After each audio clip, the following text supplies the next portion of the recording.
Hey everyone, welcome to Moving Matt. We do all things cameras with a dash of vlogs and just a little bit of travel. And today I wanted to talk to you about this new announcement about the Canon R3, which is very exciting and I'm very excited. But one of the reasons I'm talking like this is because I'm here with my first baby and he's just born about 24 hours ago, and so he's sleeping. We're in the hospital, and I wanted to make this video and get this out to everybody because it's a very exciting announcement, but I can't talk too loud, and I hope you forgive me for that. So let's jump into this thing. Canon has officially put out a development announcement for it. We still do not know too much, but we do know that that picture that leaked earlier is actually the real R3. It is kind of harkening back to the days in the 90s when they had the EOS R1, and then they had the 5D, and then they had the EOS 3. So they actually say in this development announcement that it will sit between the Canon EOS R5 and the 1DX Mark III. So that being said, what this leads me to believe is that the R1 is definitely still a thing. So that will be coming. I'm guessing it'll be ready more than likely for the Beijing Olympics. And they didn't give a date for this, but I'm thinking that this is going to be more for the Tokyo Olympics coming up. And I will give you more reasons that I believe that in just a bit. So what do we know about this camera? It has a very unique feature about it where it actually will track your eye, and wherever you look, that's where it will focus. At least this is an option. Of course, it's going to have the same dual pixel autofocus. It's supposed to be even faster and more developed than what's in the R5 currently. So if you don't like that feature, I'm sure you don't have to use it. But this was a feature that was also featured that was also in the EOS 3 back in the 90s. So they've revamped it. We heard about a patent about 3 or 4 months ago that a patent was unveiled saying that this type of technology that Canon was working on, and now we know why they were redeveloping it, and supposedly it's, I'm guessing, gotten better. It's been multiple years, so we will see how it winds up working. But either way, it's going to have that awesome autofocus, I'm sure, from the R5, maybe even better, probably even better. So a diaper change and feeding later.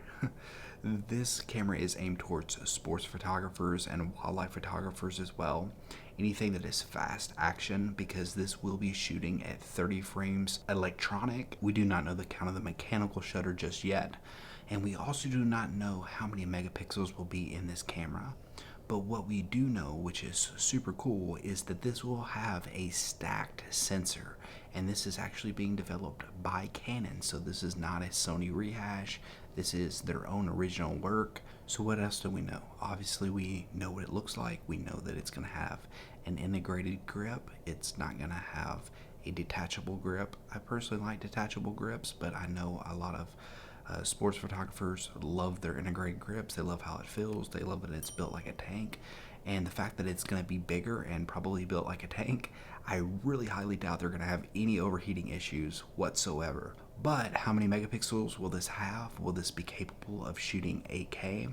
I believe it will, because I've said for a long time, these cameras are not developed in a vacuum. There's no mistake that we had the Sony A1, and then we had the Z9 being developed with 8K as well. These things take a couple years to plan a lot of times, and they've been getting information about what people are wanting out of the Olympics coming up in Tokyo. They know that it's going to be being shot and it's going to be being broadcasted in 8K. A lot of publishers are letting them know, hey, we want to be able to have the option to have some 8K video on the sidelines. Of course, these are mostly photography cameras first, but I think that is a feature that obviously people are wanting at this point. I think it's fairly safe to assume that this will be somewhere in the 45 to 50 megapixel range, and it will shoot 8K if I had to guess. But who knows? We'll see what happens. So unless I'm missing something, that is pretty much all that we know about the camera. But we also do know that they have announced 3 new lenses that this will be coming alongside with. We have the 100 2.8 macro lens, along with the 400 2.8 lens, and a 600 f4. So these are all developed for, of course, high action sports photography, well, except for the 100 maybe. But these are developed for a very fast camera, which this camera is going to be. So with all that being said, I kind of made a little bit of conjuncture with the 8K, but what else do we think that this actually means? I really believe that this camera is going to be coming, at least in some form or fashion, before the Tokyo Olympics. So will that be in the hands of consumers before the Tokyo Olympics? That's maybe a toss-up, but I would definitely assume that it's going to be a prototype versions at the Olympics for professionals that are there. Maybe it's going to be coming out in the fall or September for the average Joe. We will just have to wait and see. I honestly don't think the average Joe is going to be able to afford this camera. So the other big thing is, how much will this camera cost? Well, again, we don't not know for sure. If this is going directly after the A1 and the Z9, we both kind of know that that's in the 6,500 range, at least at the A1. I believe the Z9's right there as well.